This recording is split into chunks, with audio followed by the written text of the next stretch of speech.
Ustedes saben que hay gente que se hace pasar por psicólogos.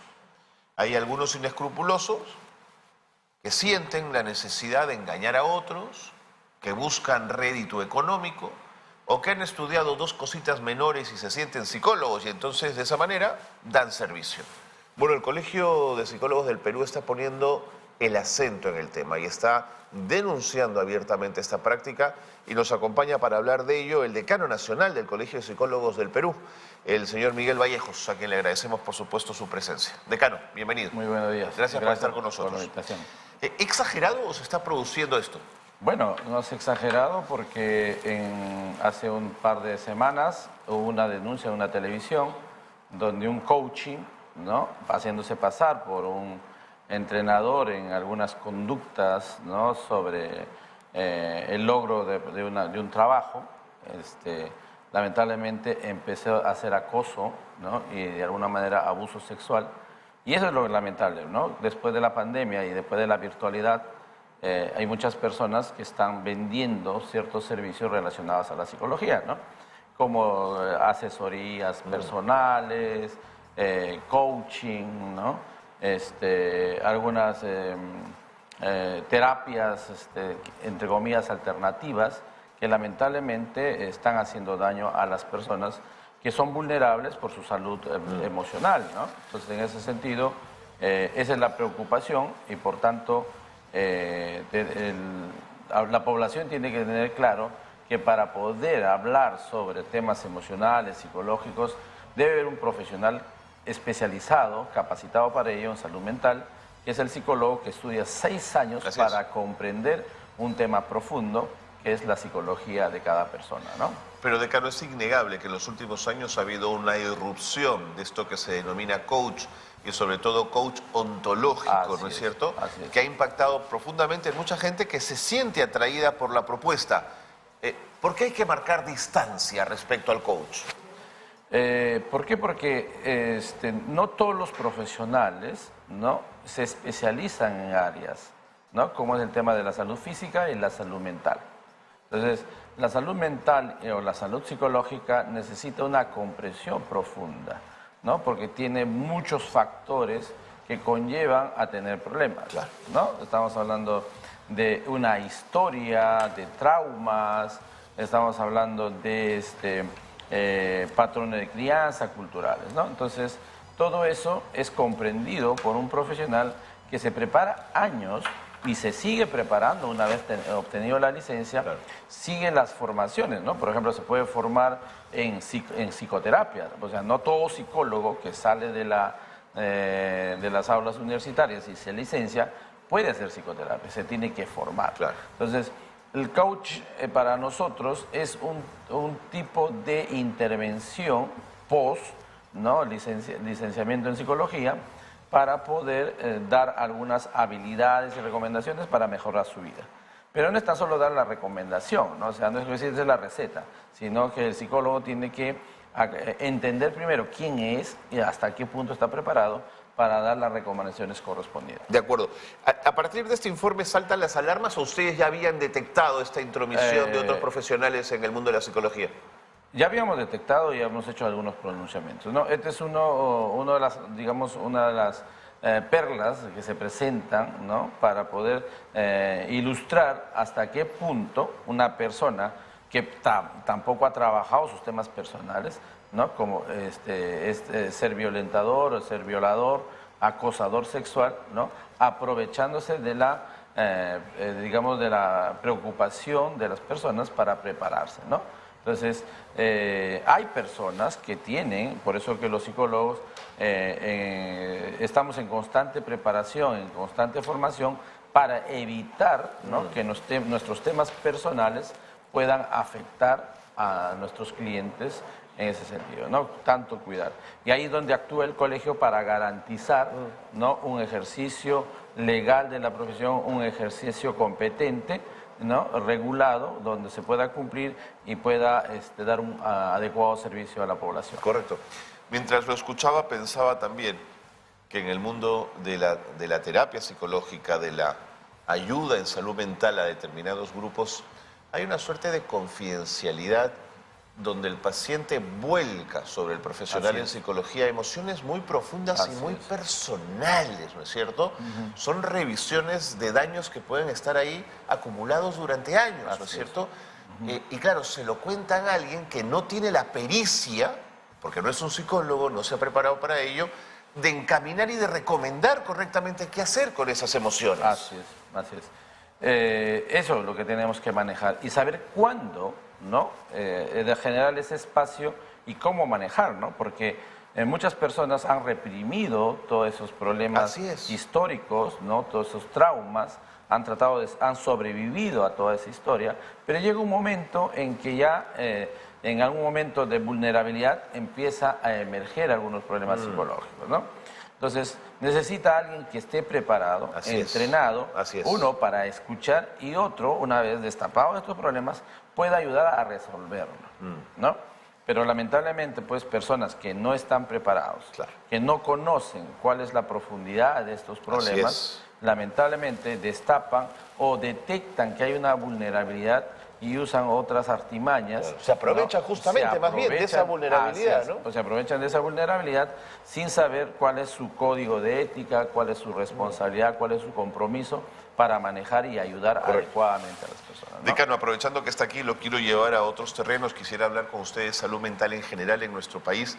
Y me pregunto si finalmente ustedes perciben que comienza a desvanecerse esta lógica y este sentido común que tiene muchísima gente respecto, yo no voy al psicólogo, yo no estoy loco, ¿no es cierto? Así es. Cuando probablemente no hay nada más saludable que ir a 2, 3, 4, 5 sesiones y poder uno descargar todo lo que está emposado ahí, ¿no es cierto? Así es. Mira, la psicología no es tan solo para curar problemas o enfermedades psicológicas, ¿no? Es para ayudar el crecimiento o el buscar el bienestar. Entonces, si hablamos de salud mental, hablamos de ese equilibrio emocional, ¿no?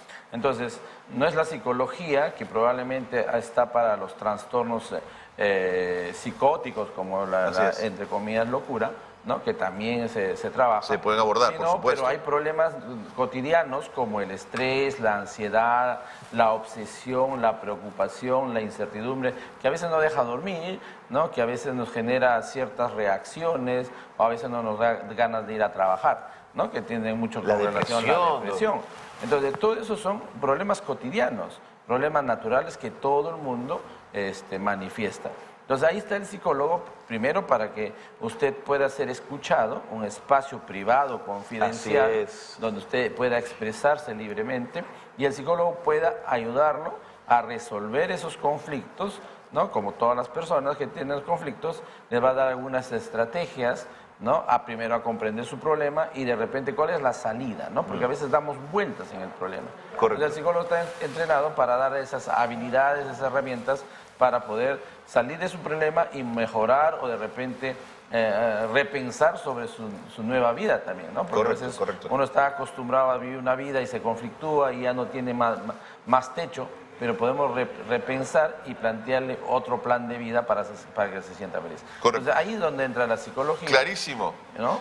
Finalmente, señor Vallejos, hay otro elemento que la psicología también atiende y que está íntimamente ligada con el mundo de la sexualidad humana. Así es. Y de lo que ésta representa en términos de las fantasías, ¿no es cierto?, que ésta tiene. ¿Cree usted que el tema de las violaciones sexuales tan altas en nuestro país, el propio feminicidio al que se alcanza, puede ser explorado desde la psicología a través del acercamiento y la proximidad a entender la sexualidad humana? Sí, porque estamos hablando de un tema inherente a la vida humana, que es la sexualidad. Lamentablemente, con toda la información, con todo lo que tenemos ahora de las redes sociales, ¿no? Tenemos por ejemplo, usted ve los TikTok, que a veces hay una suerte de, digamos, brindar la sexualidad de manera abierta, no hay controles.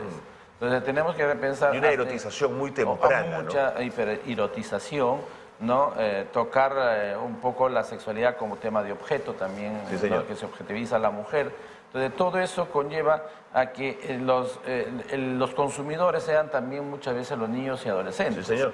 Entonces Eso tenemos que autorregularlo, no regularlo, no, los padres tenemos un rol importante para poder enseñar. Porque eso conlleva una mala percepción y práctica posterior de la vida sexual.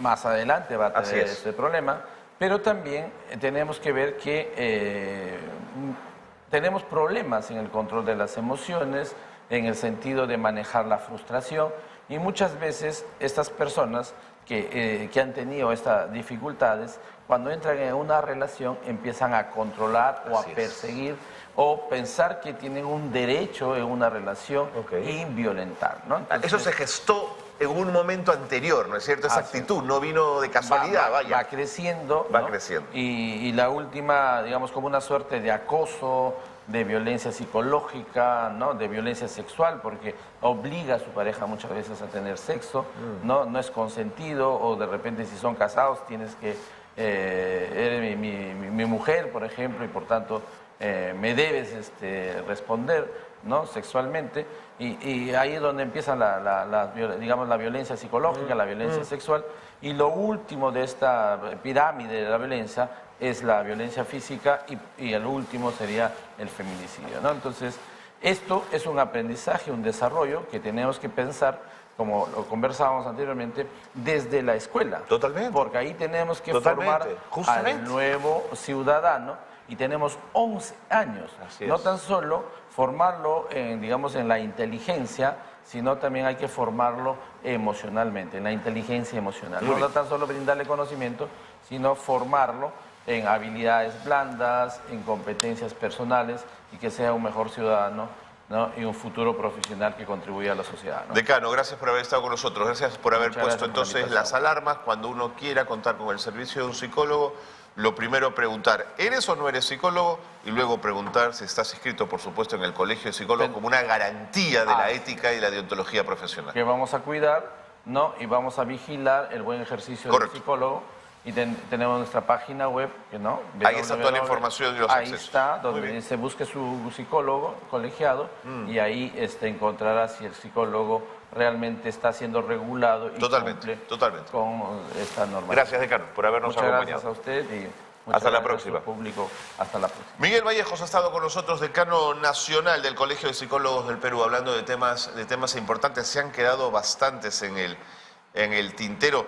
Por ejemplo, cuando uno ve las víctimas de feminicidio, que es la forma más extrema de violencia de género, son mujeres cuyas edades se encuentran en el rango principalmente de 18 a 24 y 25 a 34 años. Por lo tanto, sus parejas suelen ser más o menos de esa edad. Valdría la pena, de pronto, desde una política pública, acometer también la construcción de una salud mental de los hombres respecto a las mujeres desde una edad temprana, basada en el respeto, el cuidado y el reconocimiento de nuestras compañeras, por supuesto, como valiosas, importantes e imprescindibles. Gracias al decano por habernos acompañado.